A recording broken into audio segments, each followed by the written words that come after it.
Baik, selamat siang untuk kita semua. Terima kasih atas waktu dan kesempatan yang diberikan pada kelompok kami. Di sini kami kelompok 5 akan mempresentasikan materi kami mengenai kualitas diri konselor. Baik, pada presentasi kali ini kami buka dengan 3 sesi. Yang pertama perkenalan, sesi kedua pemaparan materi, dan yang ketiga penarikan kesimpulan. Baik, sekarang kita masuk pada sesi pertama. Perkenalkan, nama saya Yohana Iju. Di sini saya sebagai moderator dan penarikan kesimpulan. Baik, perkenalkan, nama saya Maria Tersialiku. Saya sebagai pemateri pertama. Saya Maria Regina Bewasaga. Saya sebagai pemateri kedua. Saya Maria Resti Kutarepu. Saya sebagai pemateri ketiga. Baik, untuk perkenalan diri kami sudah selesai. Langsung saja kita pada pemaparan materi. Pada pemateri pertama, saya persilahkan. Baik, terima kasih Ibu Moderator. Kita masuk di materi mengenai latar belakang kualitas diri konselor. Dalam dunia konseling, kualitas diri konselor merupakan faktor dasar yang sangat penting untuk menuntun keberhasilan proses bimbingan dan konseling. Konselor tidak hanya dituntut menguasai teori dan teknik konseling, tetapi juga memiliki kepribadian yang matang, stabil, dan mampu menjadi panutan bagi konselingnya. Konselor berperan penting dalam membantu individu memahami diri sendiri, menghadapi permasalahan, serta mengembangkan potensi yang dimiliki agar dapat hidup secara efektif dan seimbang. Konselor merupakan tenaga profesional yang berperan penting dalam membantu individu mengatasi permasalahan pribadi, sosial, belajar, maupun karir. Untuk menjalankan peran tersebut, seorang konselor dituntut untuk memiliki kualitas diri yang baik, meliputi aspek personal, sosial, profesional, dan spiritual. Kualitas diri konselor sangat mempengaruhi keberhasilan layanan konseling. Karena konseling bukan hanya soal teknik, tetapi juga tentang kepribadian konselor yang menjadi teladan dan sumber kepercayaan bagi konseling. Seiring dengan perkembangan zaman, permasalahan manusia semakin meningkat. Perubahan sosial, kemajuan teknologi, serta tekanan hidup modern yang menuntun konselor untuk memiliki kualitas diri yang unggul seperti empati, integritas, keterbukaan, dan kemampuan komunikasi yang baik. Tanpa kualitas diri yang kuat, konselor akan sulit membangun hubungan yang sehat dan penuh kepercayaan dengan konseling.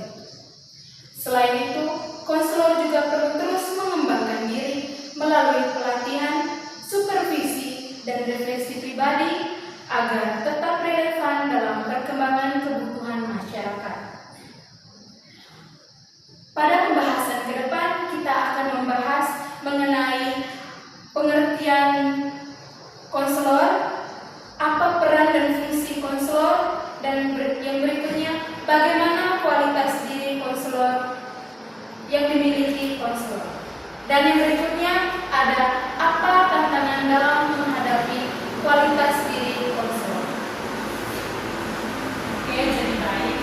Setelah mendengar penjelasan dari pemateri pertama, yang berikutnya mari kita mendengarkan pengertian dari konselor serta fungsi dan peran dari konselor. Pengertian konselor adalah tenaga profesional di bidang bimbingan dan konseling yang memiliki kompetensi untuk memberikan bantuan psikologis kepada individu atau kelompok agar mampu memahami diri, mengambil keputusan, dan berkembang secara optimal. Menurut Prayitno, konselor adalah seseorang yang berwenang memberikan layanan konseling karena memiliki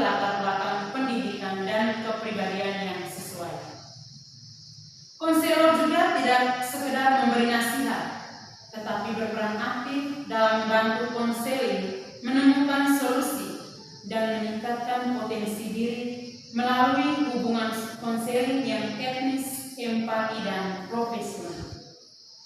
Yang berikut ada peran dan fungsi konselor.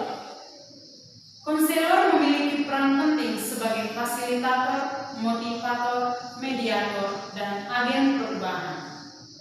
Sebagai fasilitator, konselor membantu konseling memahami masalah dan menemukan solusinya. Sebagai motivator, konselor memberi dorongan dan semangat agar konseling mampu berpikir positif dan berkembang. Sebagai mediator juga, konselor membantu menyelesaikan konflik antar individu atau kelompok. Sebagai agen perubahan, konselor berkontribusi dalam menciptakan perubahan positif dalam perilaku, sikap, dan pola pikir konseling. Fungsi konselor meliputi fungsi pemahaman, pencegahan, pengentasan, dan pengembangan. Fungsi pemahaman membantu konseling mengenali potensi dan kekurangannya. Fungsi pencegahan mencegah timbulnya masalah. Fungsi pengentasan membantu menyelesaikan masalah yang sudah ada. Dan fungsi pengembangan bertujuan mengoptimalkan kemampuan serta potensi konseling agar mencapai kemandirian. Baik, selanjutnya saya akan melanjutkan dari materi yang kedua. Saya akan menjelaskan tentang kualitas diri konselor dan tantangan konselor dalam mengembangkan diri. Kualitas diri konselor adalah seperangkat karakteristik pribadi, profesional, sosial, dan spiritual yang dimiliki seseorang dalam menjalankan peran sebagai konselor. Kualitas diri ini mencerminkan integritas, kematangan emosional, dan kemampuan untuk menjalin hubungan yang sehat dengan konseling. Kualitas diri konselor dapat dibedakan menjadi 3 aspek utama, yaitu yang pertama ada kualitas personal. Kualitas personal berhubungan dengan kepribadian dan kematangan emosional konselor. Konselor harus memiliki kepribadian yang matang, stabil, empatik, serta integritas tinggi. Ciri lainnya adalah jujur, sabar, rendah hati, bertanggung jawab, dan mampu mengendalikan emosi. Konselor yang memiliki kualitas personal baik akan lebih mudah mendapatkan kepercayaan konseling dan mampu menjadi teladan positif. Yang kedua, kualitas profesional. Kualitas profesional berkaitan dengan kompetensi dan kemampuan teknis dalam melaksanakan proses konseling. Konselor harus menguasai teori dan teknik konseling, mampu merancang serta melaksanakan proses konseling dengan baik, dan memahami etika profesi. Konselor profesional juga wajib terus mengembangkan kompetensinya melalui pelatihan, seminar, supervisi, penelitian, dan refleksi diri agar layanan yang diberikan selalu efektif dan relevan. Yang ketiga, kualitas sosial dan spiritual. Kualitas sosial dan spiritual meliputi kemampuan menjalin hubungan baik dengan konseling, kolega, dan masyarakat. Konselor yang memiliki kualitas ini peduli terhadap kesejahteraan orang lain, berperilaku sopan, dan menjunjung nilai moral serta spiritualitas. Spiritualitas membantu konselor untuk tetap sabar, tulus, dan berorientasi pada kebaikan dalam memberikan layanan konseling. Selanjutnya, ada tantangan konselor dalam mengembangkan diri. Dalam era globalisasi, konselor menghadapi berbagai tantangan seperti perkembangan teknologi digital, perubahan sosial budaya, serta meningkatnya kompleksitas masalah individu. Konselor perlu beradaptasi dengan model konseling berbasis teknologi seperti konseling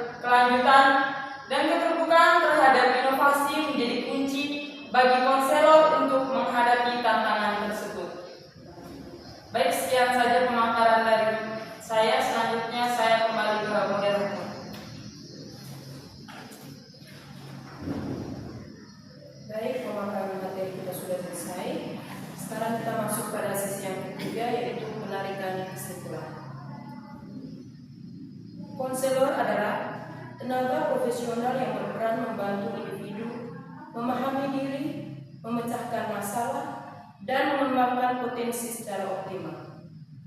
Keberhasilan konselor dalam memberikan layanan bimbingan dan konseling sangat dipengaruhi oleh kualitas diri yang dimiliki. Kualitas diri konselor meliputi aspek personal, profesional, sosial, dan spiritual yang saling berkaitan. Konselor yang memiliki kualitas diri baik akan mampu membangun hubungan empatik dan efektif dengan konseling, menjalankan tugas secara etis, serta menjadi agen perubahan yang positif di masyarakat. Dalam menghadapi tantangan perkembangan zaman, konselor harus terus mengembangkan diri melalui pembelajaran, refleksi, pelatihan, dan adaptasi terhadap kemajuan teknologi serta dinamika sosial. Dengan demikian, konselor dapat terus memberikan layanan yang bermakna dan relevan dengan kebutuhan masyarakat. Baik, presentasi dari kelompok 5 sudah selesai. Atas perhatiannya, kami ucapkan terima kasih.